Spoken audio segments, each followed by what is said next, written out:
Selamat sore, Assalamualaikum warahmatullahi wabarakatuh. Kerabat Nur FM yang kami sayangi, pada sore kali ini kita berjumpa kembali dalam dialog bersama Suriah Nahdlatul Ulama Kabupaten Rembang, yang pada kesempatan sore kali ini akan mengambil tema keluasan fikih dalam masa pandemik wabah corona. Pada kesempatan sore ini kami mempersilahkan apabila ada beberapa pertanyaan atau hal-hal yang perlu disampaikan, silahkan untuk menghubungi nomor WA 0857 133 92885. Kami ulangi lagi 0857 133 92885. Di hadapan kita sudah hadir, beliau adalah Kiai Muta'alim, Kiai muda potensial NU ini, aslinya dari Grobogan ya, Kiai ya. Kenapa masih muda? Ini casingnya aja kelihatan tua, tapi sebetulnya ini kelahiran tahun 82, jadi belum sampai 40 tahun. Belum kapirusin, itu belum. Beliau ini adalah lulusan dari Fakultas Syariah Al-Azhar Kairo. Saya kira untuk membahas ini persoalan ini tidak terlalu sulit. Nah, ini begini Kiai, langsung saja pada pembahasan. Ada beberapa titik tekan dari judul ini yang akan kita bahas. Yang pertama adalah tentang wabah corona itu sendiri dan kaitannya dengan fikih. Kemudian yang terjadi adalah bagaimana fikih itu menghadapi corona itu mempunyai keluasan-keluasan. Monggo Kiai, untuk pertama kali silakan untuk menyampaikan apa yang ada. Assalamualaikum warahmatullahi wabarakatuh. Bismillahirrahmanirrahim. Alhamdulillahirrabbilalamin. Wassalatu wassalamu ala sayyidina Muhammadin wa ala alihi washabihi ajmain, amma ba'du. Terima kasih atas waktunya. Kita akan membahas permasalahan yang tadi telah disampaikan adalah keluasan fikih di dalam pandemi corona. Kalau dua judul ini kalau dianalisis secara bahasa itu ada bagian depan dan bagian belakang.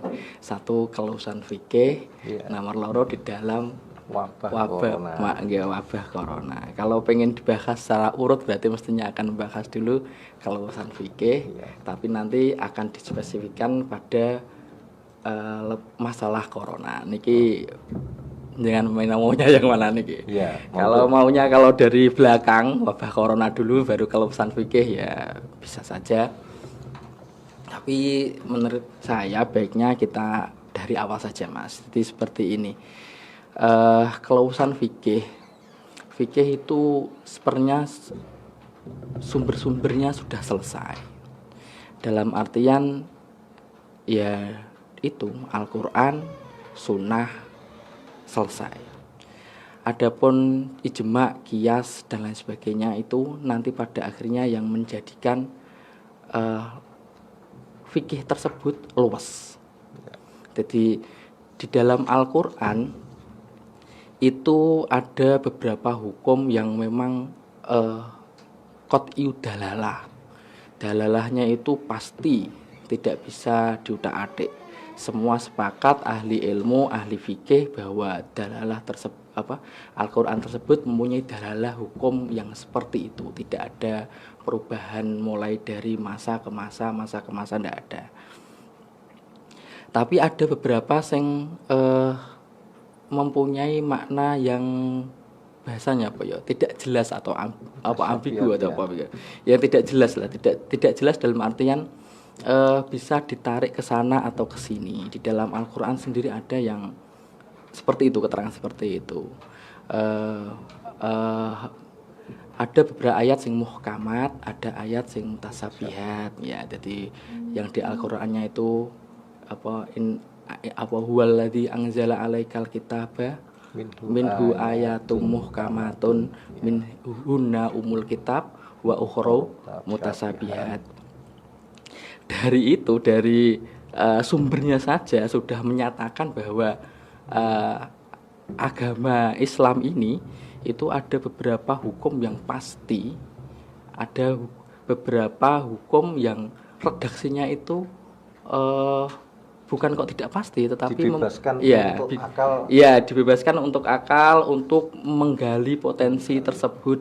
Terus diterusnya ayat tadi, apabila orang yang zaihun fi qulubihim ada tabi'u ma niku, atau terus akhirnya bahwa yang tahu takwilnya adalah Allah dan warrasikhuna fil ilmi.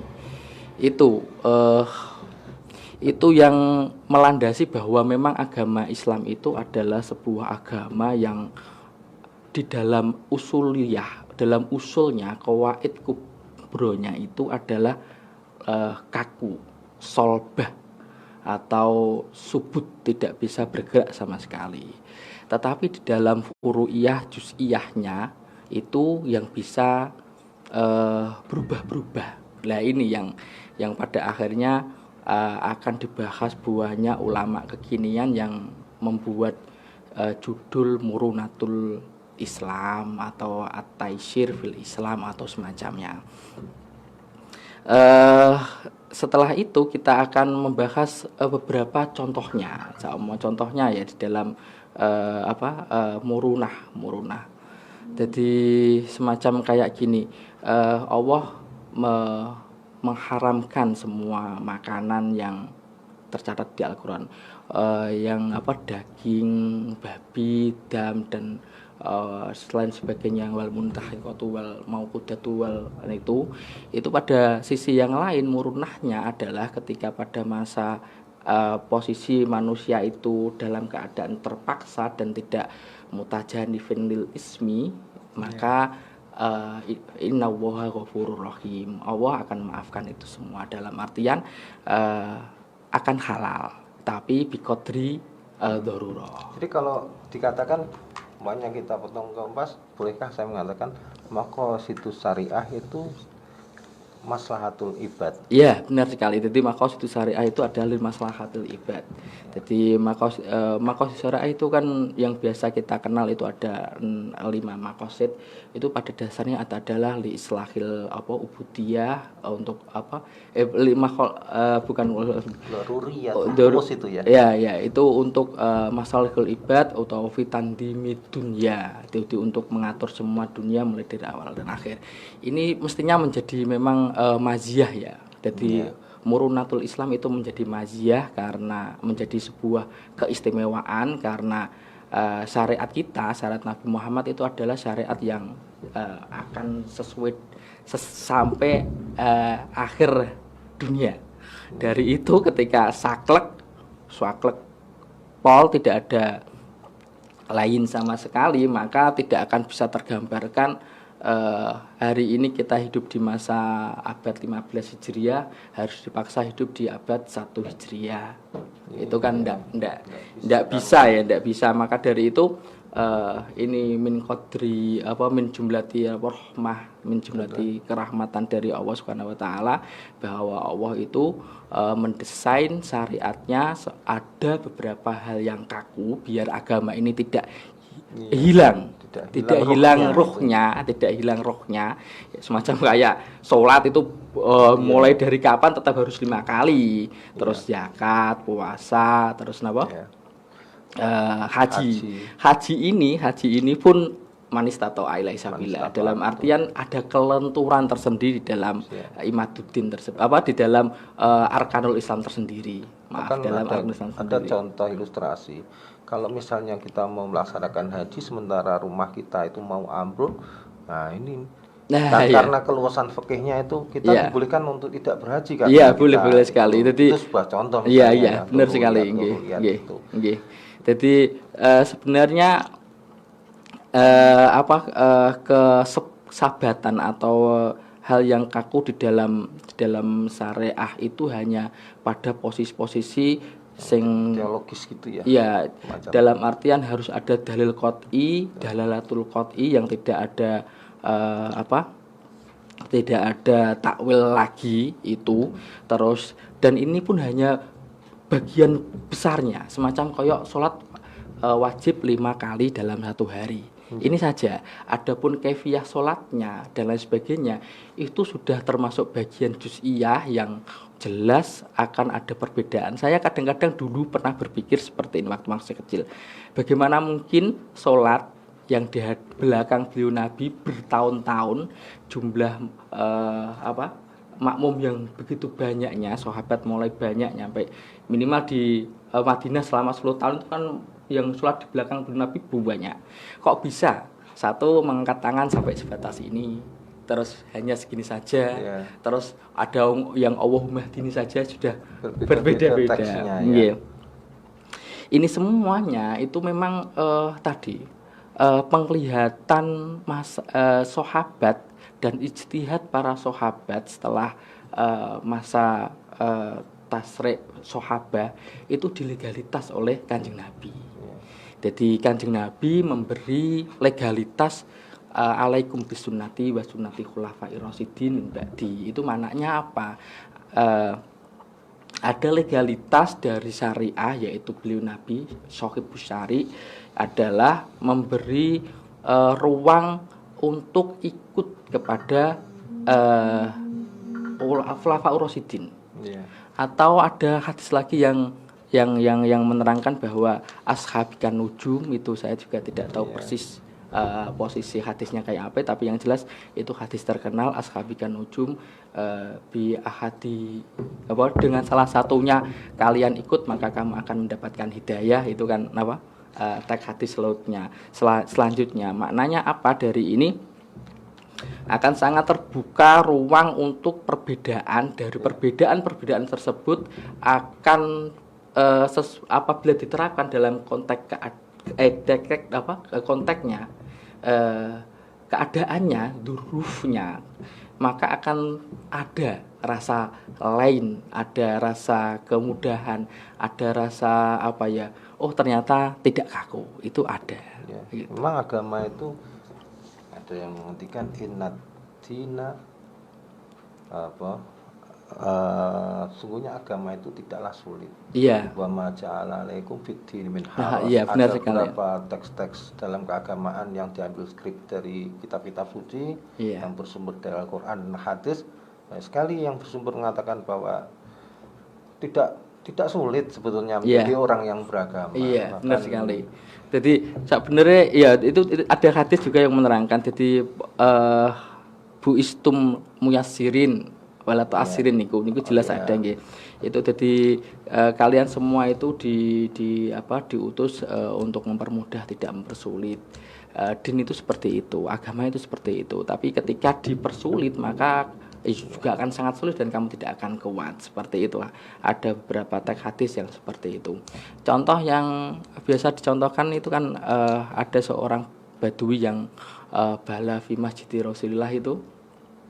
Dia kencing seketika para sahabat untuk yajiru, dalam artian mencegah badui tersebut untuk ketika itu beliau Nabi pun memerintahkan untuk meninggalkan nanti terus setelah itu selesai baru diperintahkan oleh Nabi untuk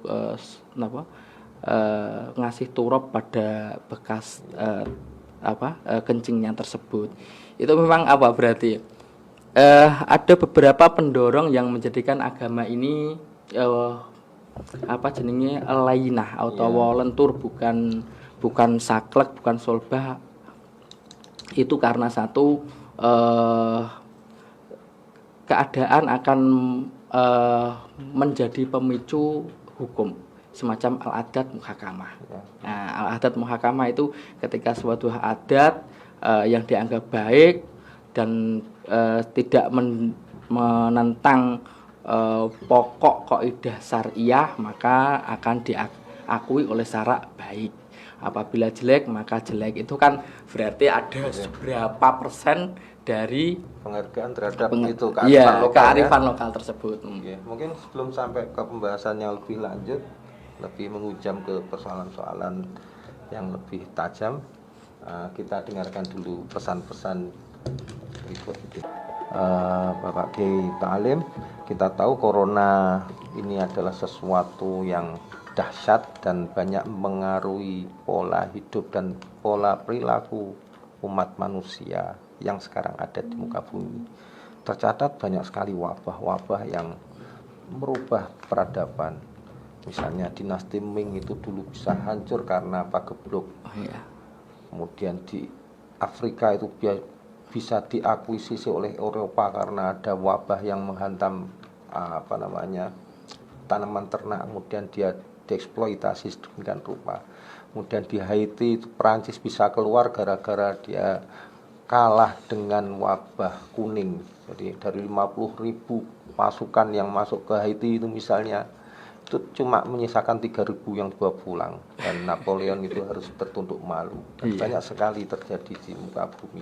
Seperti halnya sekarang ini, corona ini sudah banyak sekali korban yang meninggal. Di Indonesia sampai 720 sudah. Sementara alhamdulillah banyak sekali yang sembuh. Bahkan itu menjadi tren yang positif. Alhamdulillah. Membuat hati kita lega.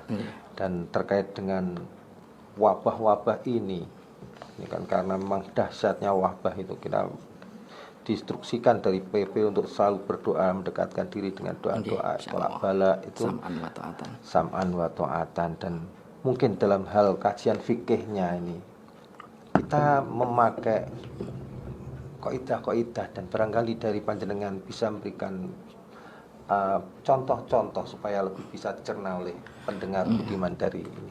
Monggo. Terima kasih atas waktunya. Kita lanjut membahas tentang fenomena hari ini, yaitu corona. Sampai hari ini saya membaca banyak tulisan yang ada berseliweran di dunia maya itu antara dua hal. Satu, menganggap bahwa corona tersebut itu taun. Taun itu di dalam dunia fikih Islam mempunyai hukum tersendiri. Ada yang menganggap ini hanya sekedar wabah biasa. Ala kulli hal, apapun pendapat mereka, menurut saya, hikmat saya, nyampe hari ini karena penelitian tentang virus corona masih berkembang. Yang dulu dikatakan corona itu tidak sampai jarak seberapa, sekarang kita tidak yang sakit saja yang diviruskan bawa masker. Sekarang yang sehat juga harus dibawakan masker karena efek corona tadi. Terus dulu dikatakan kalau yang sudah sembuh tidak akan terjangkit lagi. Hari ini bisa dua kali bahkan lebih. Maknanya apa? Ini sebuah penyakit yang belum tahu persis apa sebabnya. Maka masih ada perkembangan. Kalau kita membaca literatur tentang taun itu apa? Taun itu adalah sebuah penyakit yang tidak diketahui asal mulanya. Zaman dulu itu benar. Kalau diadakan taun, pagebluk, pagi tidak apa-apa, sore sakit, terus paginya meninggal. Terus baliknya, sore tidak apa-apa, paginya sakit, sorenya meninggal. Kan seperti itu, sangat cepat. Dunia hari ini apakah seperti itu? Tak pikir apakah seperti dulu? Kayaknya enggak. Hari ini memang respon pemerintah, respon dunia akan tentang kesehatan luar biasa. Pengetahuan tentang kesehatan maju begitu pesat, hingga bisa meneliti yang tidak kasat mata sama sekali. Jadi kalau taun itu adalah dianggap dulu di literatur dulu ada sebuah penyakit yang tidak diketahui sebab mulanya atau asal muasalnya apa. Mungkin sampai hari ini nyatanya virus corona masih berubah-ubah, mungkin saja ya benar. Dari pengertian itu saya berpendapat bahwa corona itu memang benar taun. Maka dari itu akan mengambil hukum posisi taun seperti yang ada di hadis beliau Nabi Muhammad SAW, ketika ada kalian mendengarkan ada taun di sebuah daerah, maka kamu tidak boleh keluar atau masuk daerah sendiri. Itu yang pasti. Tambah lagi yang luar biasa adalah sebenarnya kalau kita mau bersabar menghadapi tanpa tergoyahkan secara iktikad kita bahwa semua yang terjadi itu adalah makata Allah, setelah tertuliskan oleh Allah atau qadha Gusti Allah, maka akan mendapatkan ajrus syahid. hingga diperpanjang ya itu ya yang mendapatkan ajur syahid ya, sehingga walaupun untuk orang yang tidak terkena tapi mau duduk di dalam rumahnya itu juga akan mendapatkan ganjaran seperti itu. Menarik sekali Kiai ini tadi, tapi kalau nanti digeser kepada persoalan-persoalan teologis nanti kita tidak fokus ke soalan kita yang sekarang fikih. Kalau tadi dikatakan kalau ada taun kamu jangan masuk, itu artinya bagaimana? Dan ada juga hadis kalau kamu ada di dalamnya maka kamu jangan keluar. Nah, itu mungkin ada rahasia yang bisa disampaikan dari hadis itu kepada kita. Ya jelas itu adalah itu karantina wilayah itu. Ya benar. Jadi di dalam sejarah taun yang pernah saya baca itu adalah jelas Kanjeng Nabi itu memberi cara untuk membatasi taun supaya tidak menyebar kemana-mana adalah dengan al-hajru as-sihi, bahasa Arabnya seperti itu. Jadi pembatasan wilayah, karantina wilayah itu al-hajru as-sihi. Terus ketika itu juga yang terkenal itu kan taun Amwas itu ya, yang ada di Sam itu dua pimpinan hebat sahabat Rasul. Sahabat Rasul dua yang luar biasa itu, yang terakhir Mu'ad bin Jabal itu juga termasuk. Terus akhirnya Amr bin As itu yang luar biasa hingga bisa mengatasi wabah tersebut hilang dengan cara Amr bin As itu menyuruh untuk tafaruk. Jadi yang sehat dikumpulkan sehat, yang sakit dikumpulkan sakit. Enggak.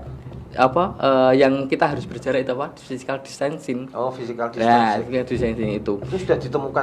Itu sudah diperintahkan oleh Amr bin As. Beliaunya ngendikan seperti ini. Jadi to'un itu dari kata to'ana itu to'nun minal jin. Jadi sebenarnya to'un itu dianalisis itu ya, itu adalah catuan, lukaan dari jin yang berada di dalam tubuh, terus berakibat tubuhnya panas. Mulai dari itu tidak tahu sebabnya, karena to'un itu adalah to'nul jin. Jadi catuan bukan cipratan, catuan. Jadi hasil luka tusukan atau apa dari jin.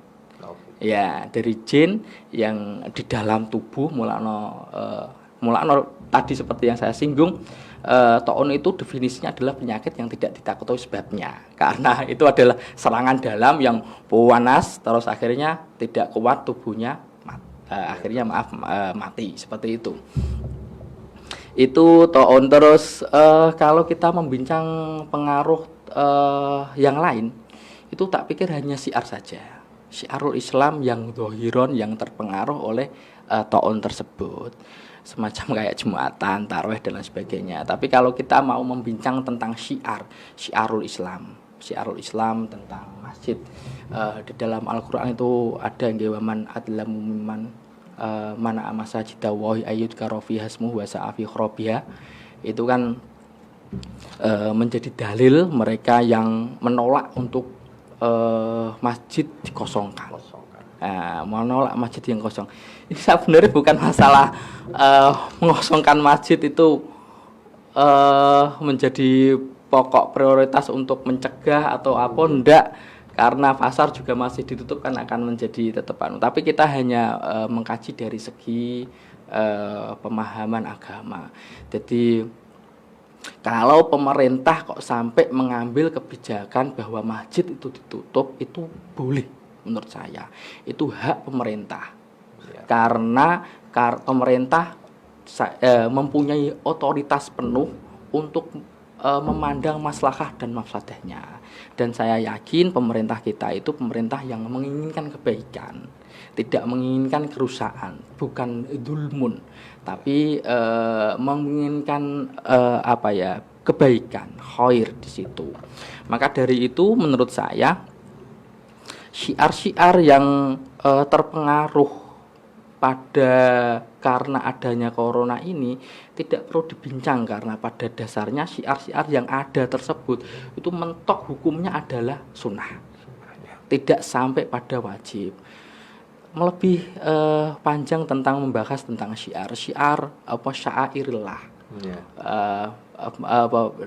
Dalam Al-Quran itu min taqwal qulub, min taqwal qulub. Asyairilah min taqwal qulub. Jadi kata syiar itu dari kata syiar yang berarti alamat. Syiar itu maknanya alamat. Maka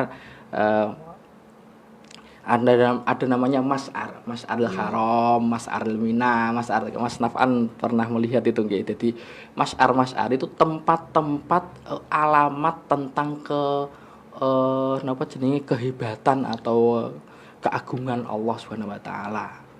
Jadi kayak azan itu syiar.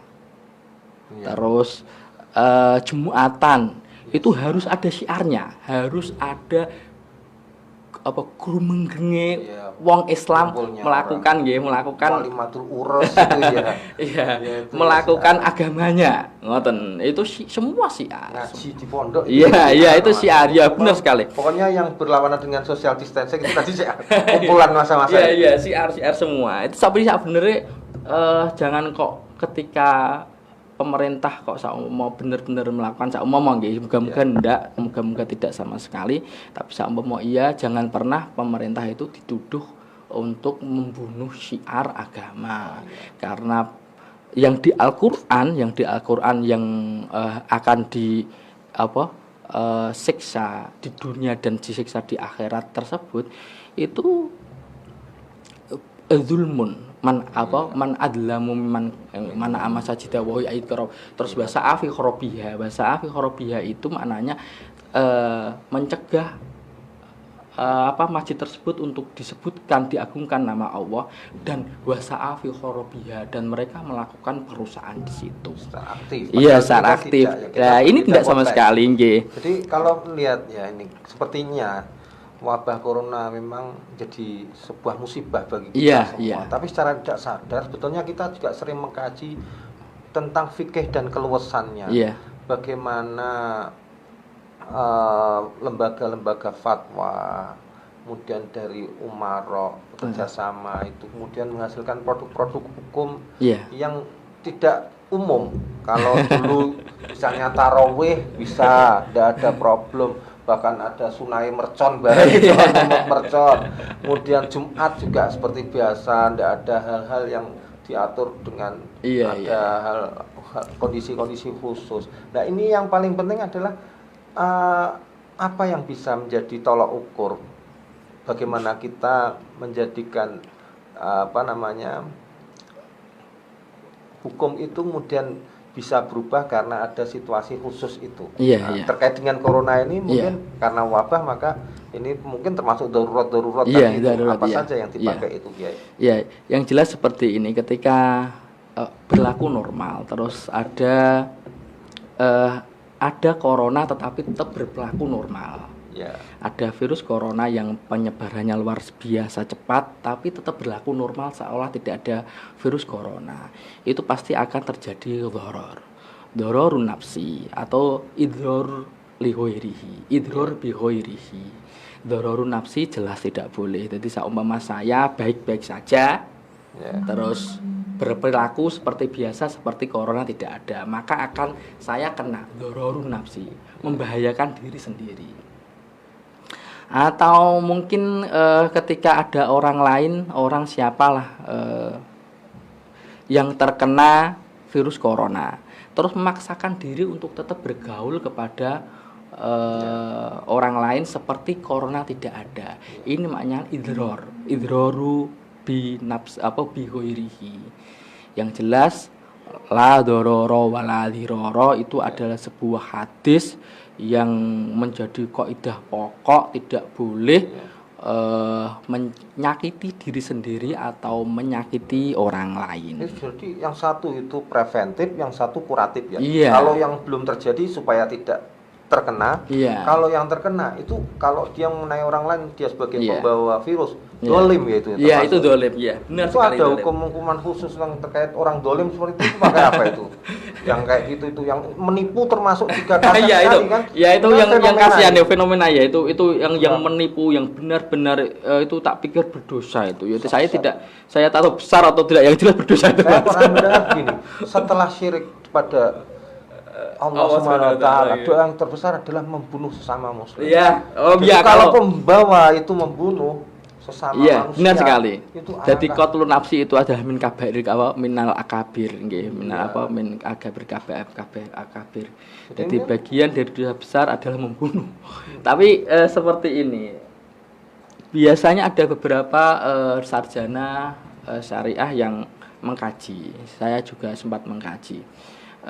La dororo wala diroro itu harus wuku doror. Tahakuku doror. Apakah hari ini kita memang benar seperti itu? Tak pikir kalau masih membincang itu, kayaknya kita tidak akan bisa selamat secara nasional dari doror tersebut. Iya. Yang jelas menurut saya hari ini adalah doror wabah corona itu adalah tahakuk nyata di sekeliling kita. Harus diakui dan Dia, harus jujur. kayaknya pada diri kita sendiri dan kita tidak modal. bisa menolak pengertian itu. Iya. Tidak bisa menolak. Termasuk misalnya itu kalau terkait dengan ibadah. Kalau kita larikan ke muamalah, la dororo wala diroro, kemudian corona ini membuat orang panik. Kemudian orang-orang kaya memborong bahan makanan. Itu Oh, artinya iya. nanti kan juga Iya. membuat orang kesusahan. Iya. Nah, itu bisa nggak pakai Iya alat benar, pisau bisa, bedah seperti bisa, itu? bisa sekali. Jadi sebenarnya itu kan ikhtikar. Jadi menampung bahan pokok terus akan dijual saat nanti mahal. Itu jelas tidak boleh. Itu ada ada hadis yang mengatakan itu termasuk jenenge idza'il muslimin, tidak boleh menyakiti seorang muslim dan yang lain. Itu juga termasuk dosa besar. Jadi itu namanya ikhtikar. Jadi menyimpan tadi itu juga tidak boleh.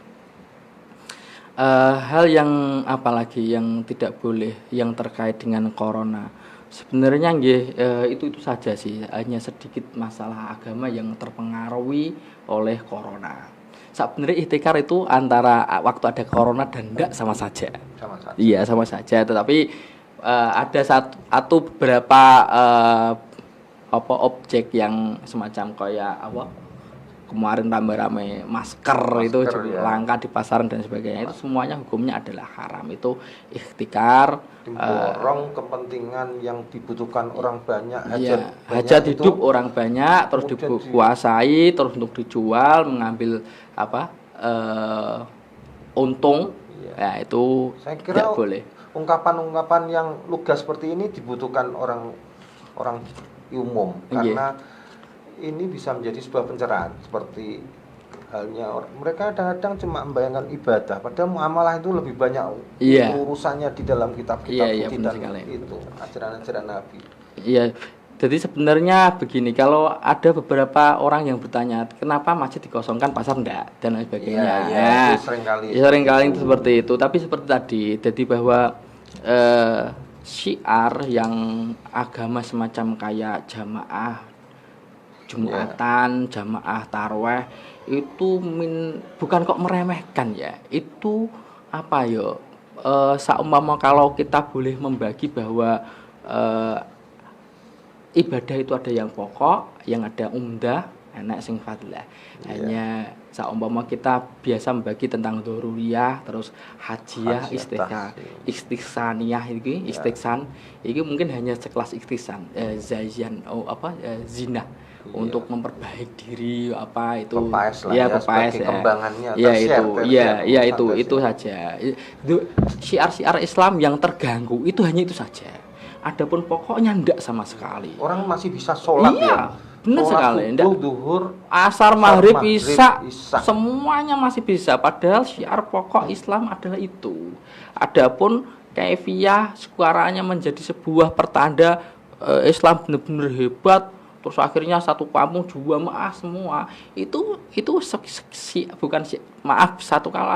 bukan kita meremehkan itu. Kita sebenarnya juga merasa sakit untuk tidak bisa mengikuti ya. Di masjid itu dalam di dalam hari-hari yang luar biasa mendapatkan anugerah bulan Ramadan ini ya. Kita sebenarnya sakit, tapi kita lebih memandang bahwa penyelamatan jiwa tadi ada kaidah la dororo wala diroro, adororu yuzalu dan lain sebagainya itu yang pada akhirnya kita pasrah. Kita akan beribadah sesuai yang diharapkan atau diperintahkan Allah. Saat ini ada corona, Allah memerintahkan apa? Menjaga kehidupan. Bagian dari menjaga kehidupan adalah ya physical distancing tadi, menjaga jarak kehidupan, menjaga sosial, jarak sosial supaya kita terhindar dari virus corona. Sudah tidak bisa ditolak lagi bahwa virus corona itu bisa menyebar ke siapa saja, di mana saja. Itu sudah pengertian yang kita tidak bisa menolak lagi. Baik. Itu jadi wabah corona itu mau tak mau sudah harus kita terima dengan lapang dada, iya, dan sekali. Kita harus bisa menata hidup kita yang yang sewajarnya seperti apa yang kita hadapi sekarang. Dan mungkin pembahasan kita akan ada sedikit iklan. Nah, di belakang nanti session kita akan bicara tentang hikmah dari itu, tentang fikihnya. Yuridullahu bikumul yusra wala yuridu bikumul usra. Terus Tuhan tidak menginginkan yang sulit untukmu. Kanjeng Nabi ketika ngutus itu ya, kasihlah kabar gembira, jangan kamu memberi itu banyak kekhawatiran, ancaman gitu. Iya. Baik, mungkin itu dulu, kita istirahat. Nah, di penghujung acara ini mungkin bisa disimpulkan, ketika kita menghadapi musibah, sementara fikih itu dengan keluasannya itu bisa memberikan umat Islam kemudahan. Nah, apa yang menjadi hikmah di balik musibah ini? Bismillahirrahmanirrahim. Di akhir acara kita akan menyampaikan beberapa hal yang bisa kita simpulkan sebagai bentuk hikmah. Satu hal, bahwa corona tersebut mestinya tidak membuat kita panik, tidak perlu membuat kita panik, dan kita harus meyakini bahwa sesemua hal yang baik atau buruk tersebut adalah atas kehendak Allah Subhanahu wa taala. Maka dari ini kita akan bisa lebih introspeksi diri. Corona yang banyak begitu menimbulkan rasa ketakutan. Seberapa kita sebenarnya takut atau endaknya, seberapa kita bisa meyakini bahwa semua yang baik atau jelek adalah atas perintah atau atas kehendak Allah. Jadi hikmah pertama menurut saya adalah corona ini menjadi cambuk untuk kita untuk bisa lebih introspeksi pada keimanan kita. Ada beberapa lagi, bahwa corona tersebut adalah memberi kita sebuah rasa bahwa sebenarnya beribadah itu benar-benar harus ikut, harus pasrah sesuai dengan apa yang diperintahkan oleh Allah. Tidak boleh dengan nafsu kita. Saat kita terbiasa bertahun-tahun merasa hebat, merasa bangga bisa jamaah di dengan masjid, sunnah-sunnah yang ganjarannya, pahalanya luar biasa itu ya. Iya benar sekali. Itu saya benar-benar merasa saat saya bisa berjamaah full 20 rakaat di masjid. Itu jangan-jangan malah minus. Ganjarannya misalnya dapat 10.000, karena sombongnya kita sebagai manusia minus jadi 20.000. Iya benar sekali. Kita sekarang dikembalikan gitu ya. Iya benar. Itu benar sekali. Jadi hikmah diantaranya adalah seperti tadi. Apakah kita saat kita dilarang ikut dilarang untuk jamaah di masjid ikut. Oke, apakah keimanan kita, ketaatan kita di dalam melakukan akan seperti biasa? Bergeser. Enggak, ternyata enggak. Ternyata ya? Banget ya. Urusan taksiniah aja ya. Iya benar sekali. Itu memang benar. Sebenarnya akan menjadi daya awamil pendorong bais. Corona ini menjadi bais pendorong kita untuk introspeksi di dalam beragama pada dasarnya itu. Bagaimana kita emosinya saat tidak boleh membuka masjid. Ya, itu emosi sesaat mungkin karena kita terbiasa di zona nyaman, kemudian kita dihadapkan pada sesuatu padahal menyentak ini. Padahal ketika kita kembali lagi harus beribadah sesuai yang diharapkan oleh Allah. Tapi ketika semoga lah kalau virus corona itu berlalu, apakah kita juga akan sesemangat, sebergairah, apa, selebar berbicaranya sekuat saat masjid ditutup? Apakah itu hanya gawe-gawe saja? Itu akan menjadi benar-benar introspeksi ya kita sendiri. Macam ini bahan ujian, apakah ini kembali kepada orangnya mampu untuk mengikuti? Iya, itu luar biasa itu. Padahal hikmahnya diantara lagi adalah seperti ini. Jadi virus corona itu membuat banyak yang sangat payah secara ekonomi. Kalau memang yang dimaksud dari seorang adalah hanya karena membagikan pahala, monggo lah orang-orang yang mau mempunyai jadwal, mau umroh, mau haji, mau apa, itu terus disedekahkan untuk ini semuanya, dan dijamin pahala umroh dan pahala mensedekahkan saat wabah seperti ini, saat benar-benar manusia lemah di dalam ekonomi, itu lebih baik, ganjaran lebih baik.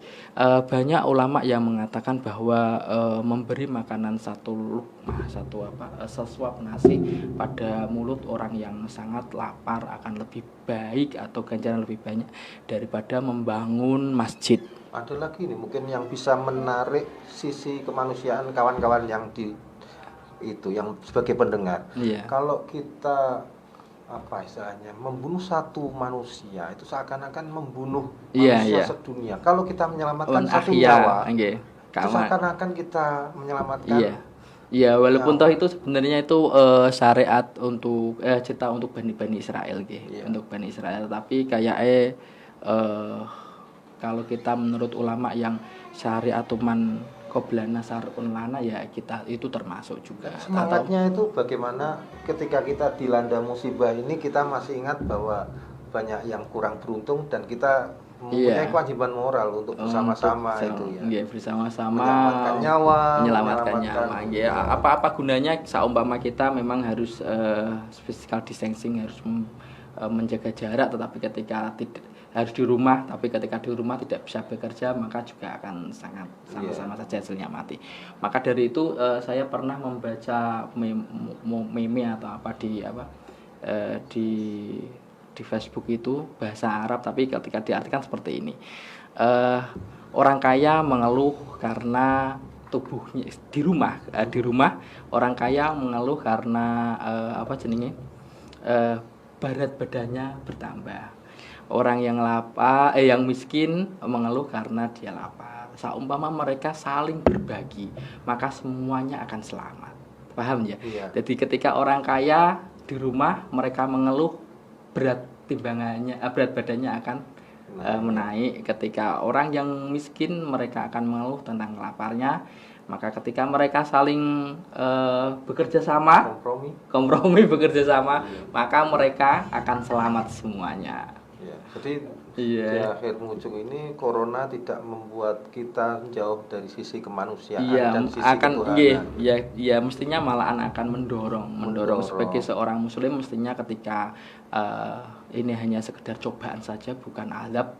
Saya berharap seperti itu dan semuanya pasti berharap seperti itu. Ini bukan azab, tetapi adalah cobaan untuk menambahkan keimanan kita, untuk menambahkan rasa kekauloan, kehambaan kita terhadap Allah, untuk bisa introspeksi diri, melakukan hal yang baik yang bisa kita lakukan, untuk saling baik tadi banyak ya, mulai dari sesama, diri sendiri untuk tidak keluar rumah, tidak bergaul berlebihan, mentaati apa yang digariskan pemerintah.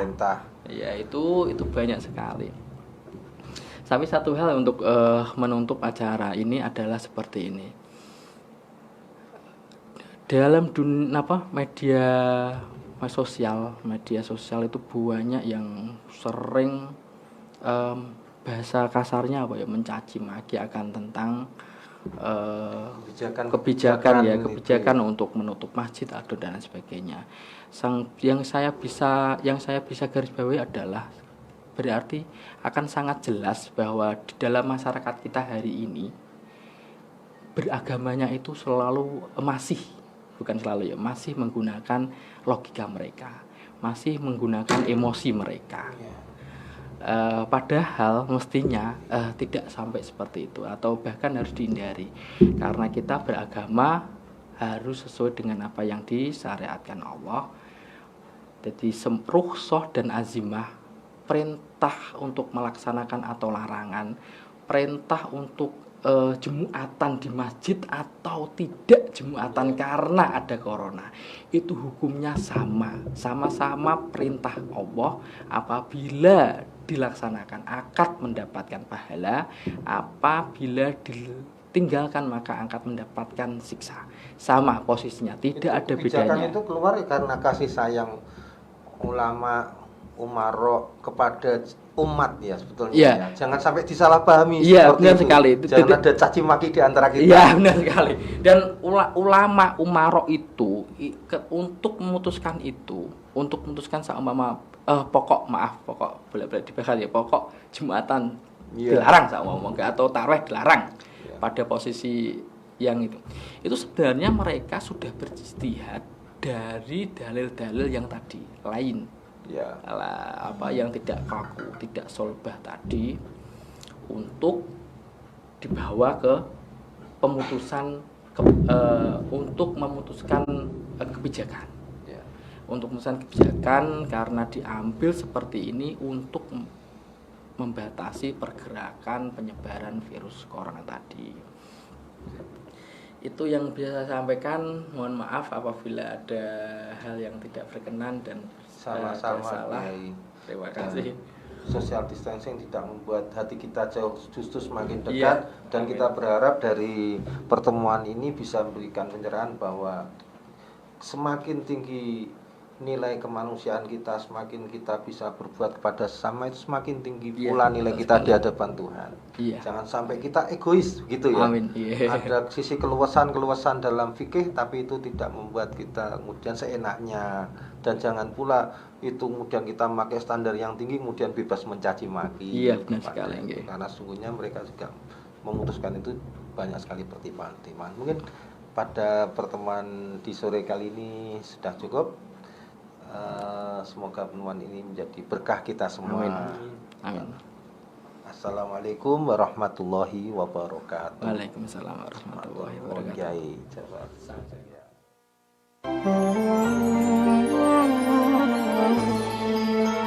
88,5 Radio Nur FM.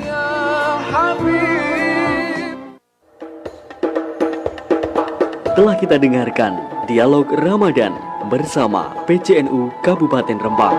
Acara ini didukung oleh Rumah Sakit Bina Bakti Husada Rembang. Rumah Sakit Bina Bakti Husada dengan akreditasi